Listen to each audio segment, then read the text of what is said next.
సద్గురువులు ఇక్కడ వేయించున్నటువంటి శివానందమూర్తి గారికి, భగవాన్ శ్రీ సత్యసాయి బాబా వారికి, ఆహుతులైన సదస్సులకి, వేదిక అలంకరించిన పెద్దలకి అందరికీ నమస్కారం. ఇందాక మన జస్టిస్ ఆంజనేయులు గారు చెప్పిన తర్వాత జీవీఎస్ గురించి చెప్పడానికి ఆయన వ్యక్తిగా ఆయన చేసినటువంటి, ఆయన ఎక్కినటువంటి శిఖరాలు, అధిరోహించినటువంటి శిఖరాలు ఇక మనం ఎక్కువ చెప్పడానికి అవకాశం లేదు. కానీ కొన్ని విషయాలు ఇందాక అధ్యక్షులు వారు సంక్షిప్తంగా ఉంటే బాగుంటుంది అని సూచించారు. కనుక జీవీఎస్ ఒక జీనియస్. ఎందుకంటే వారు ఒక సుశీల కథలు రాసిన, లేకపోతే మధుర భక్తిలో కవిత్వం చెప్పిన, లేకపోతే విశ్వనాథ కవిత్వాన్ని అవలోకనం చేసిన, మహాభారత కవిత్రయ మహాభారతానికి ఆ సంపాదకత్వం వహించిన, అది వారి ఒక విలక్షణమైన శైలి. జీవీఎస్ ఒక మహావక్త. ఆయన మాటలు ఒక మాట ఎలా ఉంటాయంటే ఒక సైన్యం కవాతు చేసినట్టు ఉంటుంది. మిగతా వాళ్ళు చెబితే మన హైదరాబాద్ రోడ్లో ట్రాఫిక్లో ఉంటుంది.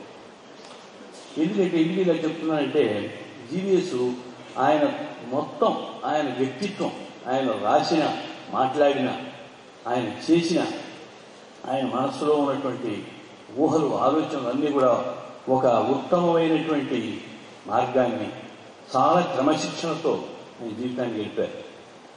రెండోది ఏమిటంటే ఆయనలో చాలా ముఖ్యమైనది, విలక్షణమైనది, చాలా తక్కువ మందిలో ఉండేది. కొంతమంది వినయం నటిస్తారు, కొంతమందికి వినయం ఉండదు. కానీ జీవీఎస్ వినయం మూర్తి భవించిన మూర్తి. అలాంటి వ్యక్తి ఎక్కడ ఉండదు. ఎంత చిన్నవాడు వెళ్ళినా, ఎంత చిన్న వాళ్ళు ఎవరైనా చిన్న కవిత్వం ఏదో రాసి ఆయన దగ్గరికి పట్టుకెళ్ళినా దాన్ని ఎంతో పరిశీలనతో, ఎంతో ఉదారంగా దాన్ని పరిశీలించి అందులో ఏమాత్రం మంచి ఉన్నా దాని గురించి ఆయన ఎత్తి చూపిస్తూ ఉండేవారు.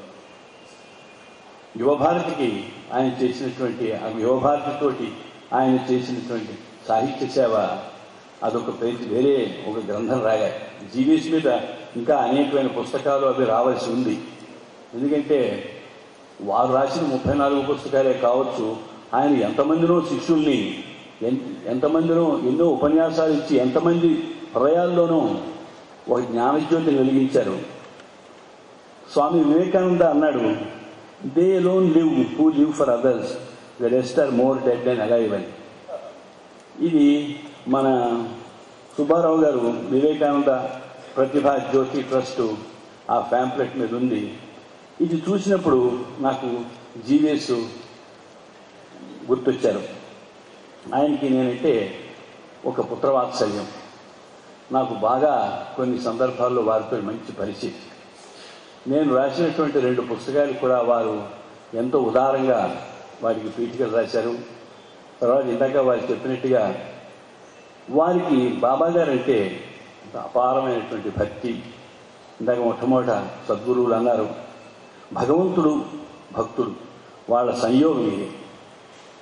ఈ గీతాలు వారి యొక్క సంవేదన, వారి హృదయంలో ఉన్నటువంటి ఏ తపనైతే ఉందో ఆ భగవంతుడి మీద అది ఈ రూపంగా, ఈ సీడీ రూపంగా ఇక్కడ మనం వెలువరించడం చాలా సముచితంగా ఉంది. తర్వాత వారి అమ్మాయి లక్ష్మి నిజంగా పితృరుణం తీర్చుకుంది. ఎందుకంటే రేపటికి జీవీఎస్ పోయి సరిగ్గా సంవత్సరం అవుతుంది. ఆ సంవత్సరం లోపలే ఇదంతా చేయాలి అని ఆవిడ బద్ధకంగురాలై ఇదంతా ఇంత గొప్ప కార్యక్రమాన్ని నిర్వహించి ఇంతమంది పెద్దల్ని ఇక్కడికి తీసుకొచ్చి ఈ మంచి వాతావరణంలో ఈ వారి యొక్క ఈ గీతాంజలిని ఆవిష్కరింపజేసింది. ఆమె నిజంగా పితృరుణం తీర్చుకుంది. నిజంగా వారు అన్నట్టు, వరప్రసాద్ రెడ్డి గారు అన్నట్టు అందరికీ అలాంటి కుమార్తె ఉండాలి అని మనం ఆశించేట్టుగా ఉంది. ఆమెకి నాకు ఈ అవకాశం ఇచ్చినటువంటి లక్ష్మికి, తర్వాత అధ్యక్షుల వారికి అందరికీ కృతజ్ఞత.